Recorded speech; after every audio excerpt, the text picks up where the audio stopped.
মাওলা আলী রাদিয়াল্লাহু তাআলা আনহু সম্পর্কে নবী পাকের কি দোয়া, সুবহানাল্লাহ। হযরত ইবনে আব্বাস রাদিয়াল্লাহু তাআলা আনহু থেকে বর্ণিত, তিনি বলেন নবী করিম সাল্লাল্লাহু আলাইহি সাল্লাম মাওলা আলী রাদিয়াল্লাহু তাআলা আনহুর জন্য এই দোয়া করেছেন, হে আল্লাহ, তাকে সাহায্য করুন এবং তার দ্বারা সাহায্য করুন, তাকে রহম করুন এবং তার মাধ্যমে রহম করুন, তাকে সাহায্য দিন এবং তার দ্বারা সাহায্য দিন। এরপর হাদিসের সূত্রসমূহ উল্লেখ করা আছে যে সহিহ মুসলিম, সহিহ ইবনে হিব্বান, মুসনাদে আহমদ, অর্থাৎ এই কিতাবের মধ্যে এই হাদিসে পাক রয়েছে।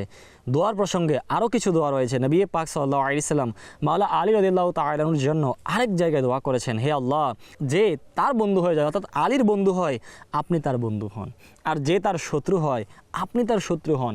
মাওলা আলীর ব্যাপারে নবী পাকের দোয়া। এজন্য আমাদের মনে করি আমরা মাওলা আলীকে ভালোবাসি, আমাদের অন্তরে মাওলা আলীর আলহামদুলিল্লাহ মহাব্বত রয়েছে। বদনসিব সে ব্যক্তি যে মাওলা আলী রাদিয়াল্লাহু তাআলা আনহু বা অন্যান্য সাহাবায়ে কেরামের ব্যাপারে নিজেদের অন্তরের মধ্যে ঘৃণা রাখে, নিজেদের অন্তরে খারাপ ধারণা রাখে।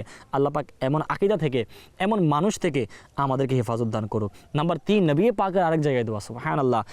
নবী পাক দোয়া করেন, হে আল্লাহ, তার জিহ্বাকে ধীর করুন এবং তার অন্তরকে সঠিক পথে পরিচালিত করুন, সুবহানাল্লাহ।